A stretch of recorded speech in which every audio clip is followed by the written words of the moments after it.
You are listening to This Week in Palestine. This Week in Palestine offers news from a Palestinian perspective. The following hour may contain views that do not necessarily reflect those of WZBC, Boston College, or its Board of Trustees. Good morning, good evening, wherever you are. This is your guest host, Bethany Marks. Welcome to This Week in Palestine. Everything was quiet, then came the sound.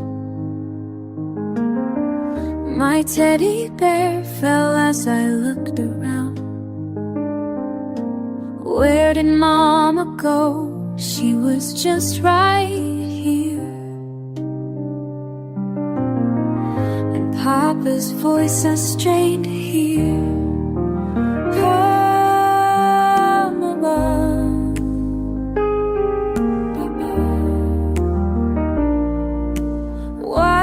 It's so dark in here. Where did all the light go? Can anyone hear me? I just wanna know. La la la. Oh. Strange faces gather, they're taking me. My small voice trembles, I beg them to stay. Please find my sister, she's just a baby still. But no one answers, and no one will. Sister, please. Why is it so dark in here? Where did all the light go? Can anyone hear? I just wanna know. La la la. Oh, oh, oh.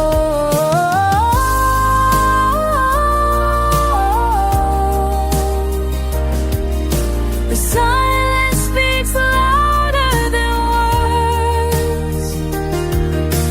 Oh, oh, my world has turned into blue. Small hands reaching out into empty space. Familiar warmth fading without a trace. Where did you go? Why is it so dark in here? I can't see anything. Where did all the light go? Please come back.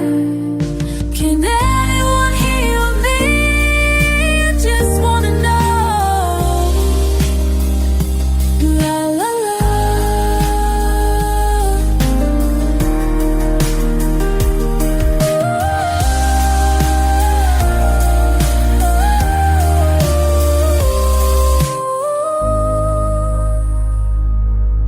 The darkness grows deeper as night carries on. My voice gets weaker. Today, we will be until talking it's about gone. Trump's plan of taking over Gaza. The Gaza Strip remains at the center of complex and controversial geopolitical plans from two figures, Donald Trump and Benjamin Netanyahu. Both proposals have ignited widespread debate and criticism, further highlighting the multifaceted crisis in the region. Donald Trump recently proposed an ambitious vision for Gaza, suggesting the United States take control of the territory, relocate its population to neighboring countries, and redevelop the area into what he described as the Riviera of the Middle East. His plan has faced significant backlash, particularly from Palestinians, Arab nations, and the international community, as it contradicts international law prohibiting forced population transfers. Trump later clarified that his proposal was intended as a recommendation rather than a directive. His plans have sparked curiosity and debate, leading many to wonder whether he is a shrewd businessman with a calculated strategy or a president with simplistic intellectual capabilities. Meanwhile, Israeli Prime Minister Benjamin Netanyahu has outlined plans focusing on establishing new security corridors and seizing significant portions of Gaza. These measures aim to divide the territory into sections, applying pressure on Hamas to release hostages and disarm. Netanyahu has also broached the possibility of permanently displacing Palestinians from Gaza, a prospect that has drawn condemnation from international communities, concerned about violations of international law. The situation remains deeply contentious and multifaceted, with broader implications and recent developments shaping the narrative. The ongoing conflict has inflicted severe humanitarian consequences, with over 50,000 Palestinians killed, tens of thousands injured, and hundreds of thousands displaced. Access to basic necessities such as food, water, and medical aid is critically limited due to blockades and military operations. The conflict has strained relations between Israel and its neighbors, including Egypt, Jordan, and Saudi Arabia, who have condemned renewed military actions. There are growing concerns about potential spillover effects destabilizing the wider Middle East. The forced evacuations and targeting of civilian areas have drawn sharp criticism from human rights organizations and the global community, raising questions about adherence to international legal norms. Intensified debates within Israel and Palestine reflect the evolving political landscape. With no proofs of evidence, we heard about protests against Hamas in Gaza, which underscore frustration with its governance, while Israeli citizens pressure their government to resolve security and hostage-related concerns. Israeli forces have expanded their military activities, seizing large swathes of Gaza and creating security corridors to isolate key areas like Rafah and Khan Yunis. Hostage release remains a pivotal issue, with Israel demanding their freedom as a condition for ceasefire's terms that Hamas has consistently rejected. Airstrikes targeting civilian infrastructure, including schools and hospitals, have resulted in significant casualties. The United Nations describes much of Gaza as effectively uninhabitable due to the scale of destruction. The interplay between Trump's ambitious yet contentious plans and Netanyahu's actions in Gaza underscores significant ethical and geopolitical dilemmas. While the world watches the unfolding genocide in silence, only a handful of groups and nations such as South Africa, Iran, the Houthis in Yemen, and Hezbollah in Lebanon have taken a stand against Israel. Meanwhile, Trump, who once vowed to end the war, is now actively involved in bombing Yemen. At the same time, Israel appears to be maneuvering to push the United States, through Trump, into a conflict with Iran. The ongoing crisis in Gaza continues to evolve, reflecting profound humanitarian challenges, strained regional dynamics, and contentious political decisions. As the world watches, efforts to find sustainable solutions remain as vital as ever. Let's together listen to the real-life lore and their reporting. Why is it so dark in here? I can't see anything. Where did all the light go? On the evening of the 4th of February, America's President Donald Trump stood side by side with Israel's Prime Minister Benjamin Netanyahu for one of the most astonishing press conferences in all of American history. While speaking, Trump announced to the shock of everybody present that the Gaza Strip's future was going to be neither Palestinian or Israeli. It was going to be American instead. Trump declared that the United States would be taking control over the Gaza Strip in a long-term ownership position, that America would be responsible for dismantling all of the territory's unexploded bombs and other dangerous weapons left over from the past 15 months of war, that America would level all of the buildings in Gaza and get rid of all of the destroyed infrastructure and rubble, and that America would then rebuild the territory into what Trump referred to as the Riviera of the Middle East. A futuristic vision of the territory full of luxury condos and skyrises on prime Mediterranean beachfront property. As for the 2 million plus Palestinian human beings who currently live within Gaza, Trump suggested during the press conference that they would supposedly be temporarily removed from Gaza and relocated to neighboring Arab countries like Jordan and Egypt. while America oversees Gaza's reconstruction. Then, once Gaza was fully rebuilt and transformed into something completely different, Trump declared that people from all over the world would come to live in Gaza, including some of the former Palestinian residents.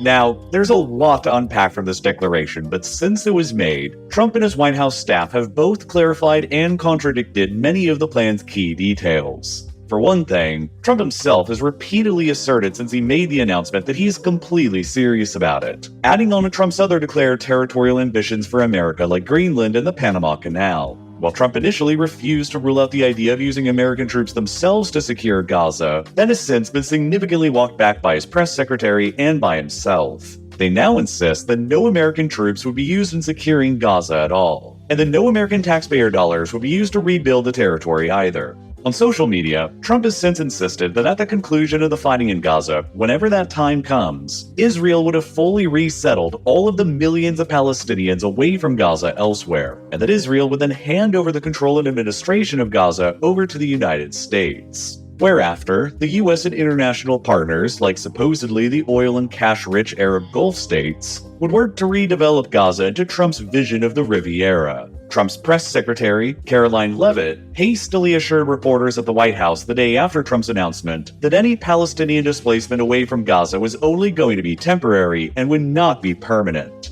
But then, just a few days later, during an interview on Fox News, Trump contradicted his own press secretary on this issue by stating that the Palestinians would not, in fact, be allowed to return back to Gaza afterwards, because they would supposedly have, quoted from him directly, much better housing somewhere else and a new permanent place. Now, I'm not going to mince words here. Trump's suggested plan for Gaza is the complete ethnic cleansing of more than 2 million Palestinians from their homes. Trump has insisted that the Palestinians will supposedly want to leave Gaza voluntarily, but there's no practical way that this is even remotely in the realm of possibility. The Palestinians of Gaza will never, under any circumstances, just simply agree to what's essentially another Nakba for them, repeating their ancestors' violent displacement amid the creation of Israel in 1948 that forced many of them into the Gaza Strip to begin with. Any removal of them from Gaza will require brute force, either by Israel or by the United States. The Geneva Conventions are also clear on the criminality of such a plan if it is actually to be seriously considered and carried out. They explicitly forbid mass forcible transfers of population from occupied lands regardless of the motive, while the International Criminal Court explicitly regards forcible population transfers from occupied territory to be a war crime or crimes against humanity. By every definition of international law, Trump's suggested Gaza plan is a blatant war crime at best, and it has revoltingly made the ethnic cleansing of millions an official stated policy of his administration. To only add on to the legal challenges of such a plan, there's also no clear legal mechanism or authority on which the United States could even assume control over the Gaza Strip in the first place. And that's only the beginning of the plan's problems. While Netanyahu and Israelis at large have overwhelmingly approved of Trump's plan since it was announced, it has been almost universally rejected and condemned by not just the Palestinians in the Arab and Muslim worlds, but by pretty much the entire rest of the world beyond America and Israel as well. The plan, even if it's not real and just something that Trump is using as a bluff or a negotiating tactic, is causing irreparable damage to America's historic Arab allies like Jordan and Egypt. It's making any potential peace deal and grand alliance between Israel and Saudi Arabia even more difficult than it ever was before. It's unnecessarily exposing America and Americans in general to increased threats of fundamentalist terrorism. It's justifying Hamas and Iran's stated goals of resistance towards Israel and America, and it's greatly endangering the existence of the fragile ceasefire between Hamas and Israel that was agreed upon in January, and which the Trump administration itself had a direct role in helping to bring about in the first place.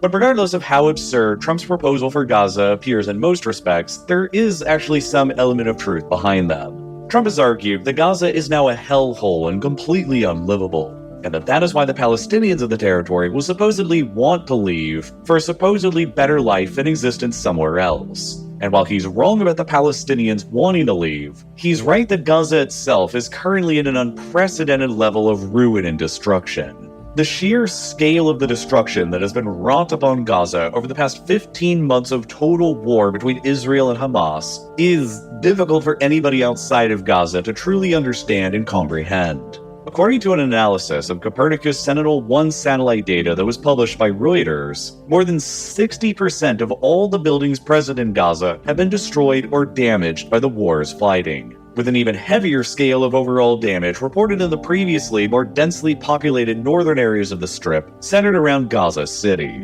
Up here, 74% of the buildings within Gaza City, which was previously home to more than 500,000 people, have been damaged or destroyed, while 70% of the buildings in North Gaza have been damaged or destroyed as well.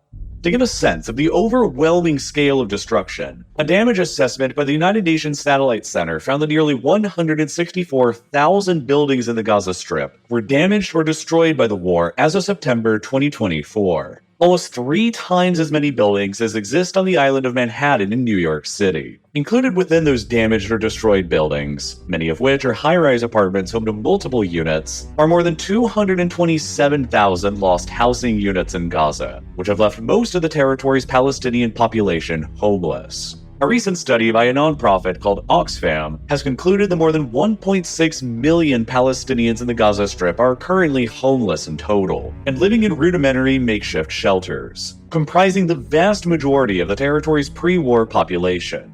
It's been further estimated by the United Nations that all of these destroyed and damaged buildings in the Gaza Strip have left behind a massive pile of rubble equivalent to about 42 million tons worth of debris, an enormous 14 times more debris than was previously left behind in Gaza by every other war they fought with Israel going all the way back to 2008.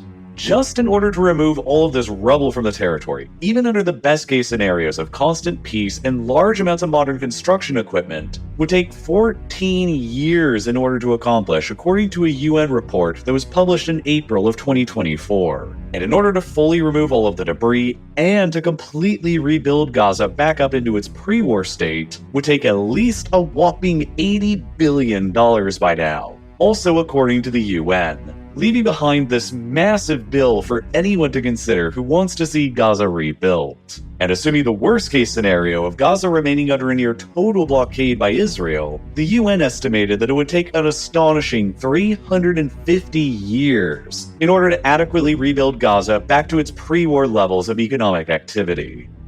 Something else that greatly complicates the future of life and any future considerations on how to rebuild Gaza are the unknown but almost certainly massive numbers of unexploded bombs, grenades, artillery shells, and other munitions that now litter the Gaza Strip.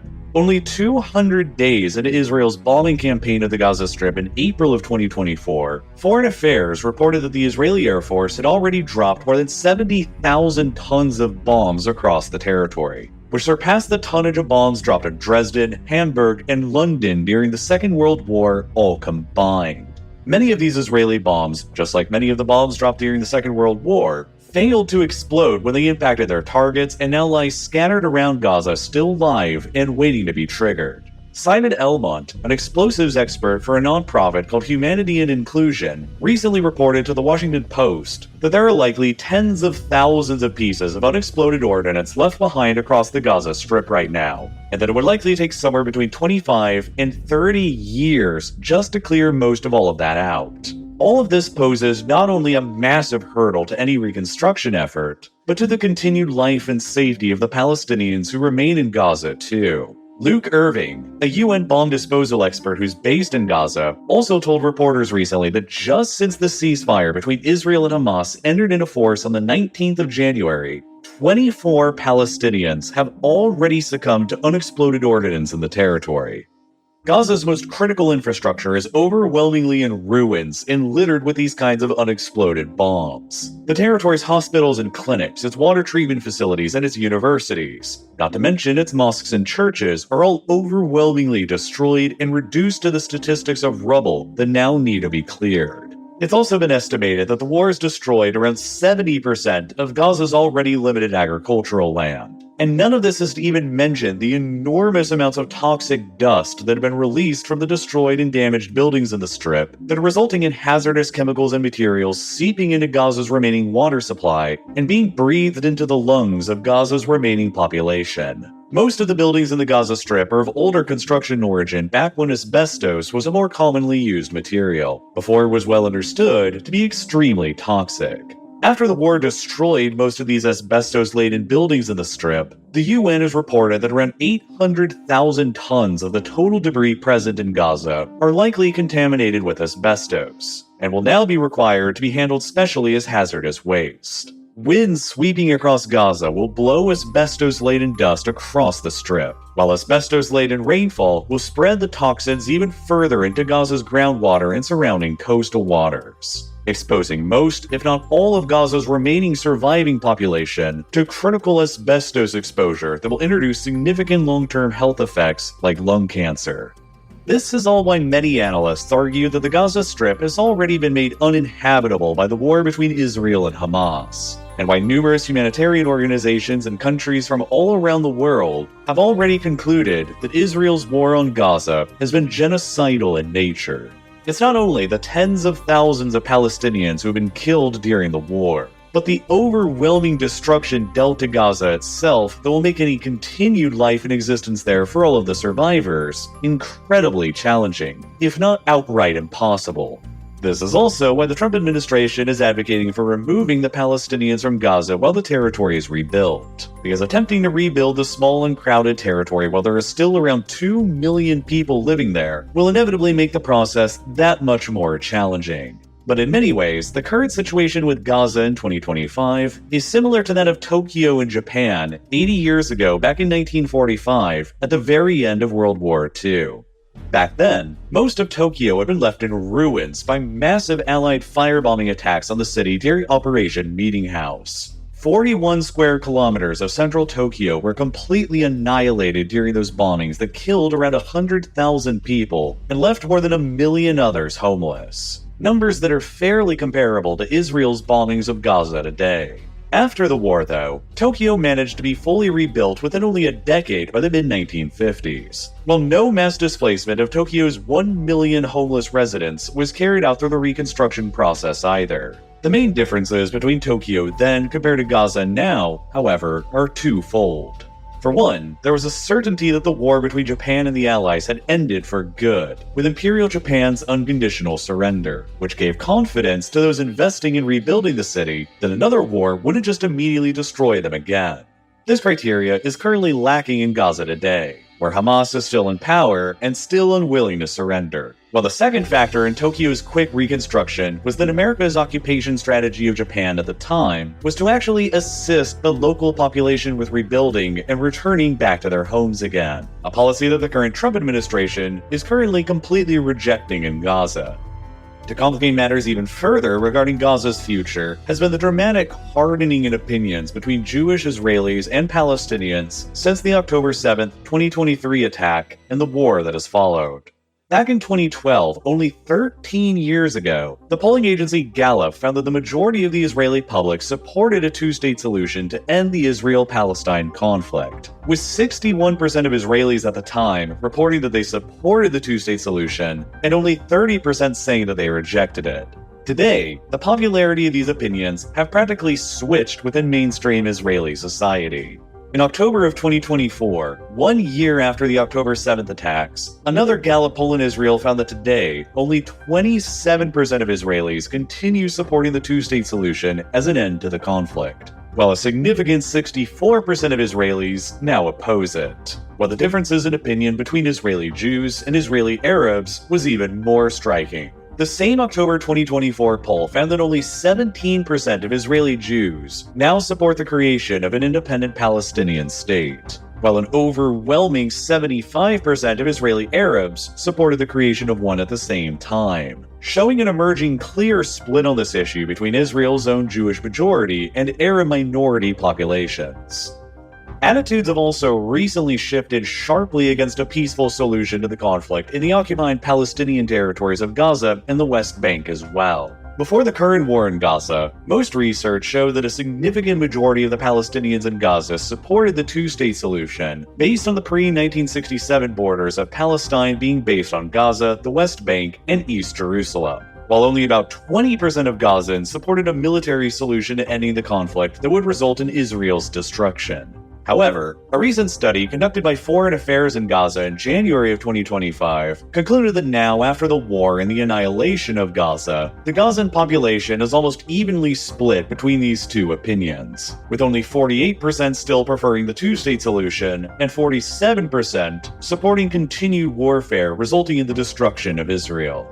But even this difference in opinion hides just how much more opposed to the status quo Gazans have become recently. Because, out of that 48% of the population who still support a two-state solution, only 20% of them supported the two-state solution based on the pre-1967 borders, while the other 28% of them advocated for either a return back to the 1947 UN partition plan borders, or Israel granting the Palestinians the right of return, enabling all of the descendants of Palestinians who were forced from their homes in the Nakba after 1948 to freely return back to their ancestral homes in Israel again.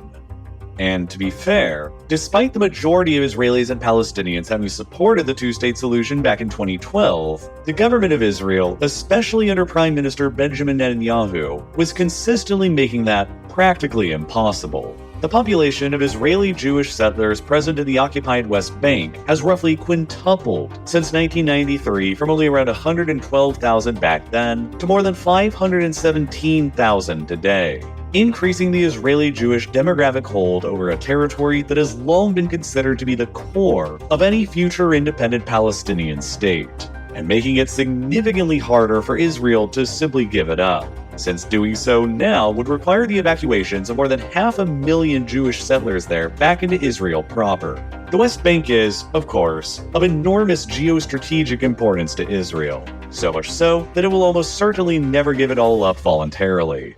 This is because the West Bank forms a highly elevated mountain ridge that runs north to south that directly overlooks the densely populated Israeli coastal plain that's home to Tel Aviv and 70% of the entire Israeli population, including all of the country's most valuable tech companies and industry and the major international airport. The distance from the West Bank to downtown Tel Aviv is only about 16 kilometers at its narrowest point, meaning that if any hostile power was in control of the West Bank, they could utilize the high ground to bombard Israel's narrow core on the coastal plain, and they could easily advance at the narrowest point to sever Israel into two separate halves. Control over the West Bank is, geographically speaking, crucial for anybody who wants to either defend or to harm Israel. And so, ever since 1967, Israel has calculated that the damage done to their international reputation by continuing to occupy the West Bank is better than giving up their control over it to an uncertain future. And those attitudes have only hardened within Israel's Jewish population following Hamas's October 7th attack.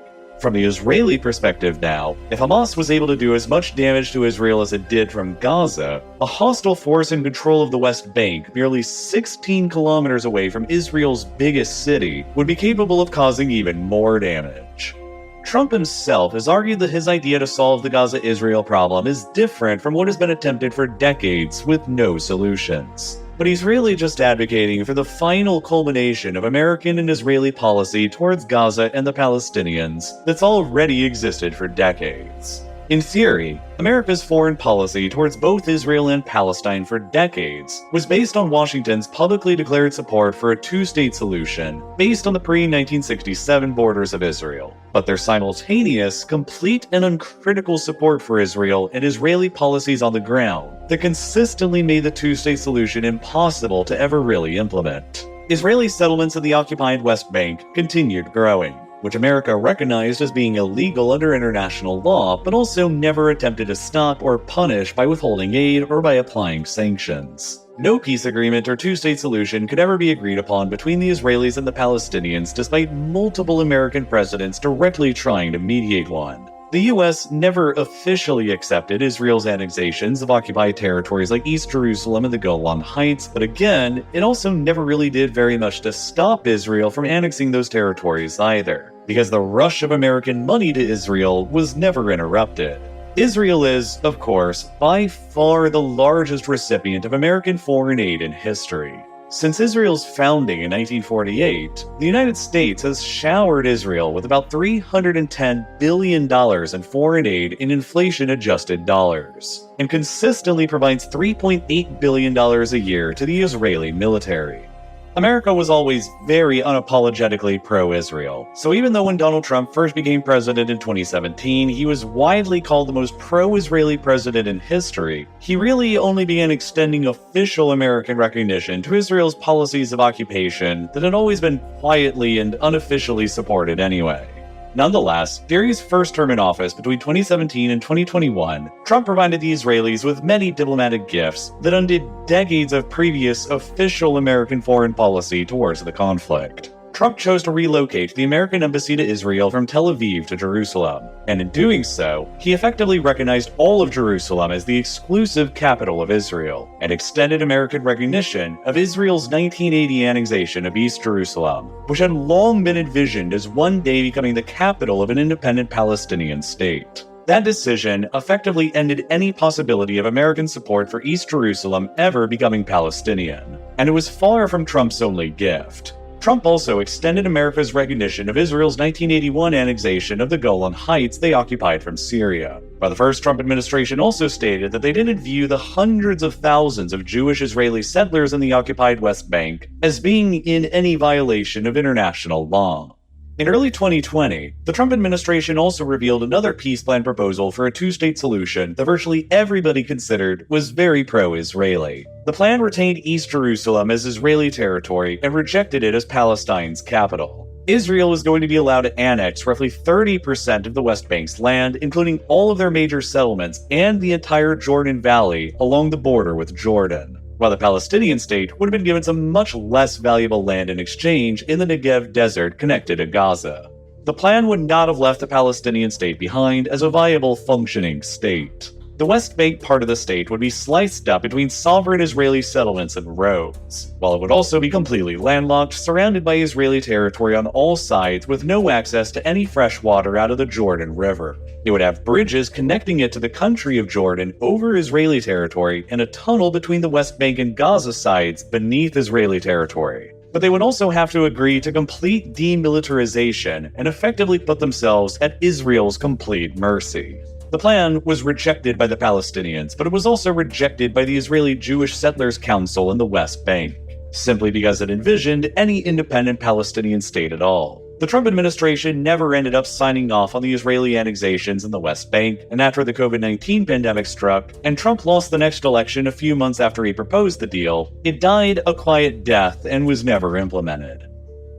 Trump spent the last several months of his first administration pursuing the Abraham Accords. His idea to basically start using the threat of Israel's looming annexations in the West Bank to start convincing various Arab states to normalize their relations with Israel in order to stop it. Using that and various other methods, Trump was able to convince the United Arab Emirates, Bahrain, Morocco, and Sudan to all recognize Israel and normalize their relations, while he aggressively pursued the ultimate prize next, convincing Saudi Arabia to become the next one to do it, and forming what would be a powerful Israel-Saudi grand alliance in the Middle East as a bulwark against their shared rival, Iran and its proxies. After Biden assumed the presidency, he did very little to reverse any of Trump's policies towards Israel, and he took over directly where Trump left off at expanding the Abraham Accords to try and include Saudi Arabia's recognition of Israel, which culminated with Hamas's attack on Israel that was launched on October 7, 2023, that largely attempted to crush that deal from being made. The Biden administration then almost unconditionally supported Israel's retaliatory war on Hamas in Gaza that led to the Gaza Strip's current state of annihilation. The Biden administration applied very few constraints on Israel's war on Gaza. They eventually restricted the transfer of heavy 2,000-pound bombs to Israel out of concern for Israel's usage of the bombs in small and densely populated areas. And they applied a handful of sanctions on some Israeli settlers in the West Bank, accused of committing violence against Palestinians there. At the same time, the Biden administration authorized nearly $18 billion of direct military aid to Israel in the period between the October 7th attack in 2023 and November of 2024, which directly contributed to Gaza's present state of ruin and the current question of what to do about that next. There were already clues that Trump's second administration is going to be even more pro-Israeli than his first administration was. And specifically, his second administration will be much more welcoming of the Israeli religious far right.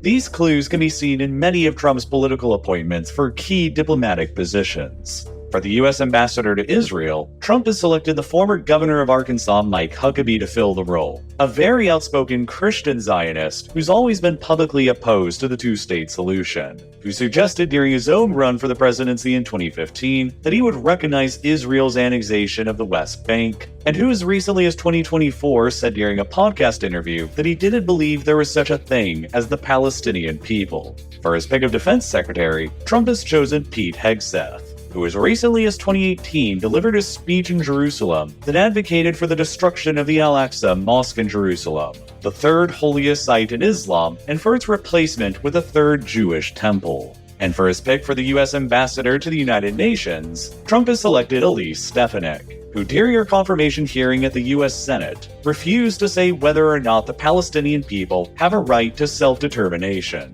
while she further said that she believes that Israel has a biblical right to the entire West Bank. On top of this, Trump also immediately reversed the few guardrails that the Biden administration had imposed on Israel to begin with. He reopened the transfer of the heavy 2,000-pound bombs to Israel again, and revoked the sanctions that had been imposed on the handful of Israeli Jewish settlers in the West Bank. Representative Stefanik, it was a very simple question.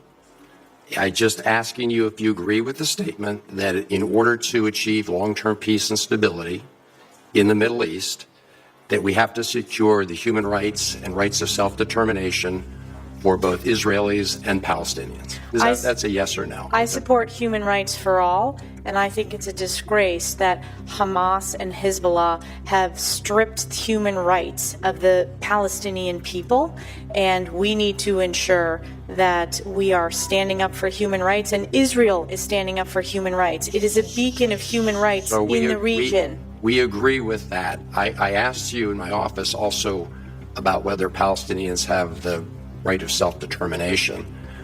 My understanding was you said yes. Do you have a different answer today? That was not the direct question that we discussed. I said the Palestinian people... You believe the Palestinians have the right of self-determination? I believe the Palestinian people deserve so much better than the failures that they've had from terrorist leadership. It's a pretty simple question. And I believe we need peace in the region. Of course they deserve human rights. So... I want to ensure that, number one, we bring the hostages home. So do all of us. Representative Stefanik, let me just ask you. I have 30 seconds left. I'm rarely surprised by answers in my office, but I did ask you whether you subscribe to the views of Finance Minister Smotrich. Of who? I'm sorry, Smotrich. This is the Israeli Finance Minister Smotrich and the former National Security Minister Ben-Gvir, who believe that Israel has a biblical right to the entire West Bank.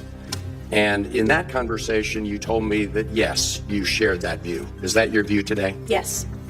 All of this, and Trump's own legacy of accommodating policies towards Israel during his first term, led to ecstatic elation among the Israeli far right after his election that during his second administration, Trump may begin again where he left off with his proposed peace plan in 2020 that will see him finally extending America's recognition of Israel's annexations of parts or all of the occupied West Bank.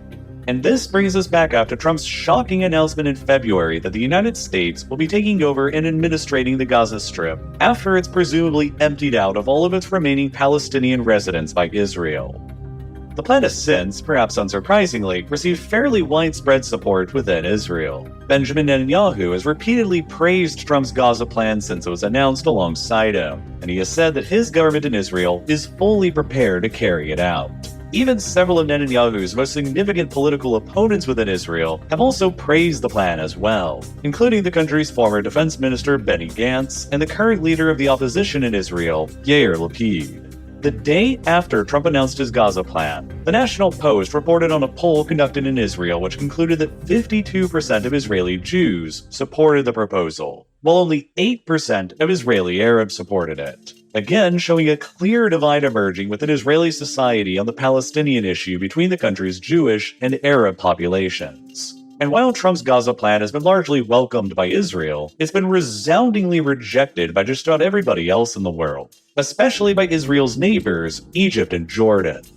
Since Trump's plan for Gaza calls for the resettlement of around 2 million Palestinians in Gaza somewhere else that's also not Israel, the only realistic places for them to go would be across the southern border into Egypt or nearby into Jordan, which for a multitude of reasons would be completely unacceptable to both nations. For one thing, there is a significant and understandable fear in both nations and in the greater Arab world at large that accepting the liquidation of Palestinians from Gaza to do the same thing to the 3 million Palestinians who live in the occupied West Bank next, potentially forcing all of them into Jordan next and destroying the decades-long Palestinian cause for nationhood once and for all. From Egypt's perspective, the entire population of the Sinai Peninsula is only around 600,000 people, meaning that if even half of Gaza's population was transferred across the border into the Sinai, it would demographically become a majority Palestinian territory. Barred from being able to return back to Gaza and forced off from their land, how likely do you think it would be that the displaced Palestinians in the Sinai would continue the fight and continue launching attacks against Israel only from Egyptian territory?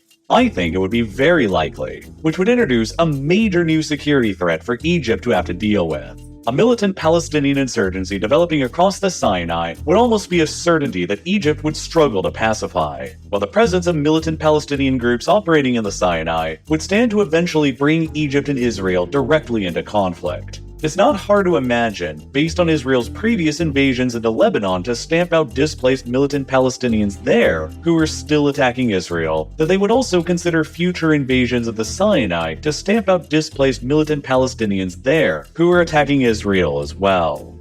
Egypt is also currently a state with enormous financial and demographic problems to contend with. The country has been consumed for years by the worst financial crisis it has faced in decades, that has led to the Egyptian currency being devalued on 4 separate occasions just since 2022, with the most recent devaluation in 2024 resulting in Egypt's currency losing about 60% of its value against the US dollar. Inflation skyrocketed in Egypt and still remains high at an annualized rate of 24% as of December 2024, while the country's debt-to-GDP ratio still remains high as well at 89%.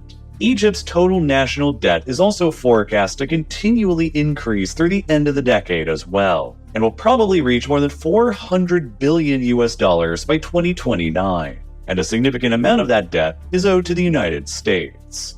Moreover, there's an even bigger war than the one in Gaza happening right now across Egypt's other border to the south in Sudan, a war that's already resulted in more than 1.2 million Sudanese refugees fleeing from their country to Egypt since 2023. That's already added an enormous amount of societal pressure on the Egyptian government. The threat of millions of additional Palestinian refugees being pushed into Egypt from Gaza stands to potentially become the final feather that overwhelms Egypt. It would spark fury amongst Egypt's very pro-Palestinian public after years of mounting anger rising over the country's chronic economic crisis that could lead to another revolution developing in the country that would have unpredictable results. Because of these reasons, Egypt's leader, Abdel Fattah el-Sisi, has threatened that Trump's Gaza plan going forward would violate Egypt's 1979 peace treaty with Israel, which could lead to a resumption in war between the two states that's remained dormant for decades now.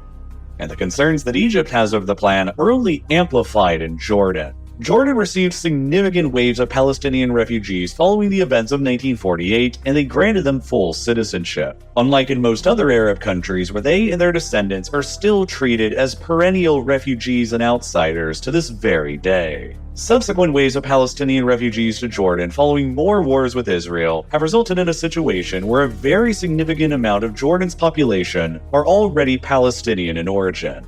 Out of the 11 million people who live in Jordan today, 2.4 million of them are already registered as Palestinian refugees, or roughly 1 in 5 of the people who live there. Since Jordan doesn't collect official census data for how many of their total inhabitants are actually Palestinian, it's unclear how many people in total in the country are Palestinian, because the registered refugees in Jordan don't account for the Palestinians and their descendants who were granted Jordanian citizenship after the 1948 war. This is why there are some estimates out there that believe in reality, a majority of Jordan's population are already probably of Palestinian origin. On top of that, Jordan is also regarded by the UN as the second most water-stressed country in the entire world. Most of Jordan's land is an uninhabitable desert, and its 11 million people overwhelmingly live within the few areas where it actually rains just across the border from Israel and following the Jordan River. The UN defines severe water scarcity as amounting to 500 cubic meters of renewable freshwater resources per person in a country. In Jordan, that ratio is already a fifth of that, at just 100 cubic meters of renewable freshwater resources per person. So, if you relocate millions of additional Palestinians into Jordan, it would almost certainly tip the demographic balance in the country into being majority Palestinian. And it would almost certainly overwhelm the country's already catastrophically strained water resources to the literal breaking point. To say nothing of the potential next forced exodus of millions more Palestinians from the occupied West Bank into Jordan. Accepting Gaza's liquidation and large numbers of additional Palestinian refugees from there would most likely end up resulting in the state collapse of Jordan and the overthrowing of the country's monarchy that has ruled the country for more than a century now. And this would be disastrous to American interests in the Middle East, because Jordan has historically been a bastion of stability in the central Middle East that borders chronically unstable countries like Syria and Iraq. Jordan hosts multiple U.S. military bases that grant rapid access to targets in Syria and Iraq, while the Jordanian military collaborates with the United States on intelligence and even in defending Israel, as they did in April of 2024 when they helped out with directly shooting down Iranian missiles that were flying over their airspace on their way to Israel. Trump's plan for Gaza, if carried out, will lead to a cascading series of chaotic consequences elsewhere that could lead to state collapses in both Egypt and in Jordan alike. And there's no telling what unpredictable Pandora's box of consequences those developments could unleash in the Middle East next. The leaders of both countries then, understandably, have firmly rejected Trump's Gaza plan since they recognize how massively destabilizing it would be for them. But that hasn't seemed to have stopped Trump from insisting that he'll still be able to change their minds anyway. Trump has threatened that if Egypt and Jordan refuse to take in the Gazan population, he could decide on withholding the huge amounts of foreign aid that the US has provided to both for decades. The US provides Egypt with $1.4 billion a year in direct military aid, while it provides Jordan with $1.72 billion a year in overall aid. Numbers that were established after Egypt made peace with Israel in 1979 and after Jordan made peace with Israel in 1994. The US has provided tens of billions of dollars to both countries as a way to essentially bribe or reward them for maintaining their peace with Israel. And especially in Jordan's case, the billions of dollars of US aid has helped them tremendously with operating their government and military budgets.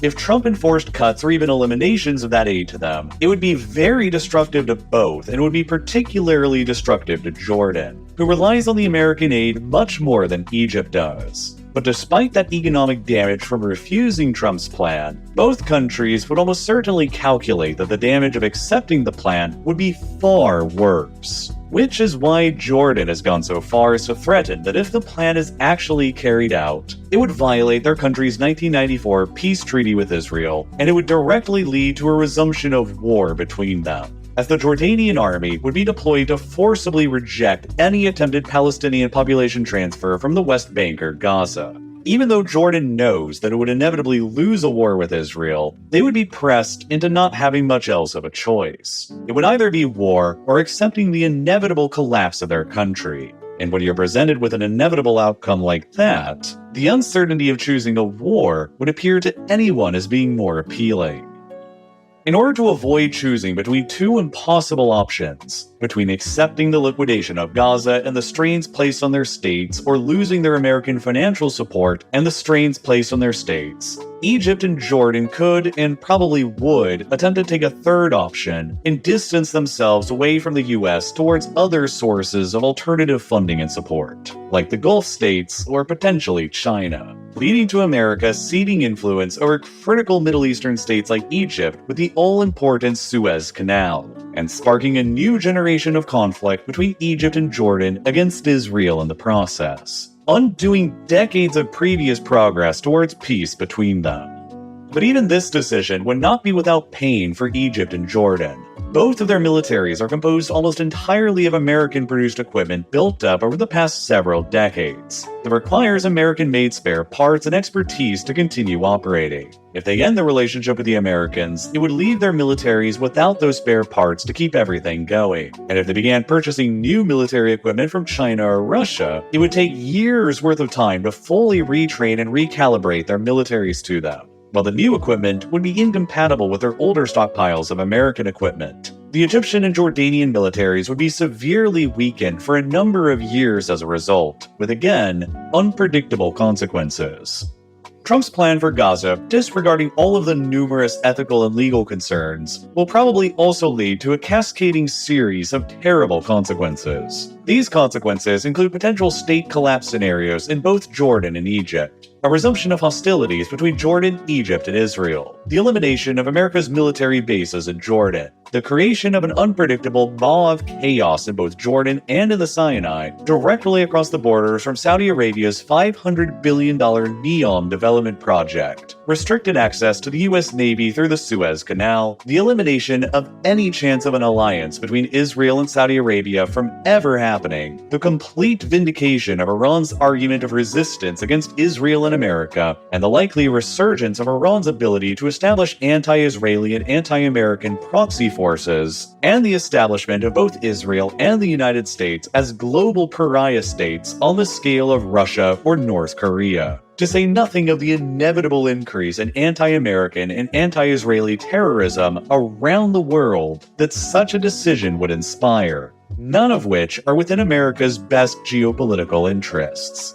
Some people have suggested that Trump's Gaza plan is all bluster and is just being used to gain negotiating leverage with Hamas on finally ending the war once and for all. Maybe they're right, maybe they're not, but even if that's true, it's still been an extremely reckless and damaging series of statements to have made that have already caused irreparable damage to America's soft power and prestige, and to America's relationships with allies like Egypt, Jordan, and the broader Arab and Muslim worlds, while they've also emboldened the political far-right extremes in Israel to further advance their control over both Gaza and the West Bank, making it all the harder for America to ever convince Israel and Saudi Arabia to cooperate together against Iran, since Saudi Arabia is now firmly conditioning the creation of an independent Palestinian state in exchange for normalizing their relations with Israel.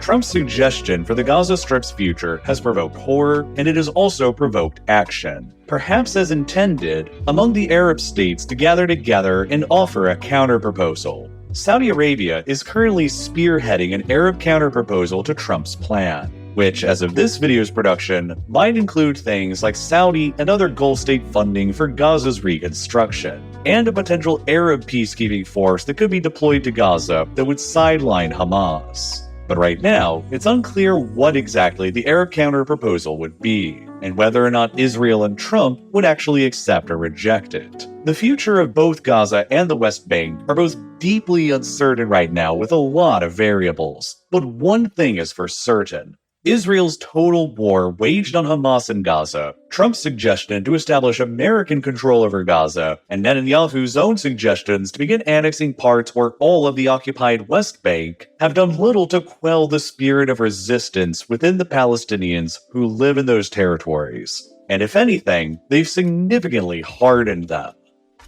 After more than 15 months of war in Gaza, despite Israel having accomplished most of their military objectives, including the eliminations of virtually all of Hamas's senior leadership, Netanyahu's government has still never actually presented a concrete political strategy for what comes the day after the war in Gaza ends that will not radicalize the Palestinians into seeking even more revenge. Trump's proposal for Gaza has, to many Palestinians and Arabs, confirmed America's complicity in a decades-long Israeli project to eliminate the chance of an independent Palestinian state from ever being possible. The war that destroyed Gaza, Trump's plan for their future, and Israel's open acceptance of the plan has reinforced a generationally deep-seated fear among the Palestinians in Gaza that their very identities and existence are currently under enormous threat, potentially more than at any other point in their already deeply troubled modern history. And that feeling among them right now is not too dissimilar from the feeling among the Jews that originally led to the creation of Israel, and which inspired their people for generations to continue fighting on for their right to exist and to survive. The war between Israel and Hamas and Israel's invasion of the Gaza Strip since the October 7th attack of 2023 has been among the most shocking and destructive conflicts of the entire 21st century. It has thrust the relationship between America and Israel into the forefront of American political discourse. It has sparked deep questions within Israel about what the country stands for, and it has imperiled a generation of Palestinians with dread and uncertainty about what their place in the future will even be. It has led to furious debate as to whether or not Israel's actions in Gaza constitute the crime of genocide. And if so, how deeply does America's complicity in perpetuating it run?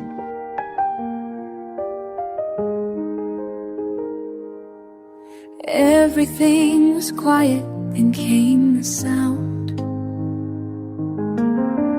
My teddy bear fell as I looked around. Where did Mama go? She was just right here.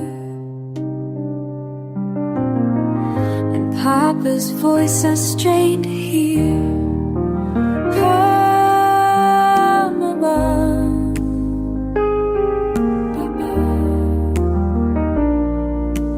Why is it so dark in here? Where did all the light go?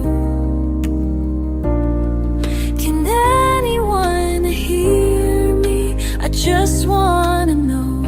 La la la. Oh. Strange faces gather, they're taking me away. My small voice trembles, I beg them to stay. Please find my sister, she's just a baby still, but no one else. We are officially out of time. If you have any questions, or would you like to support us in any way, please email me at twippodcasts@gmail.com. I would like to thank you for listening, and I would like to thank the team that is working behind the scene to make this show happen. Many thanks to Bob Funk, Stanley Robinson, Mohammed Al-Ghul, Ann Lucas, Stephen Lowe, Sophia Rose Woolman, Lish Tran, and Tahani Abu Mosa. This Week in Palestine is a production of Truth and Justice Radio. Currently at the home of WZBC Student Radio at Boston College.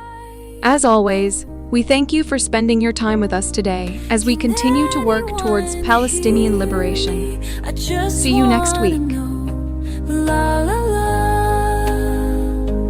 Oh. Strange faces gather, they're taking me away. My small voice trembles, I beg them to stay.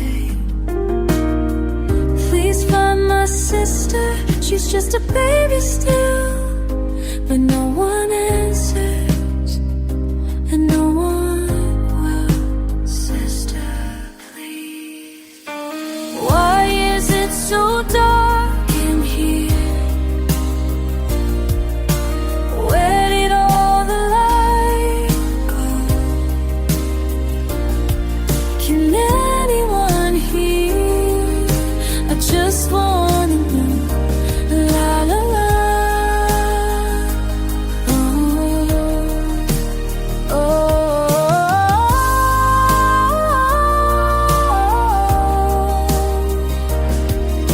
The silence speaks louder than words. Oh, oh, my world has turned into blue. Small hands reaching out into empty space. Familiar warmth fading without a trace. Where did you go? Why is it so dark in here? I can't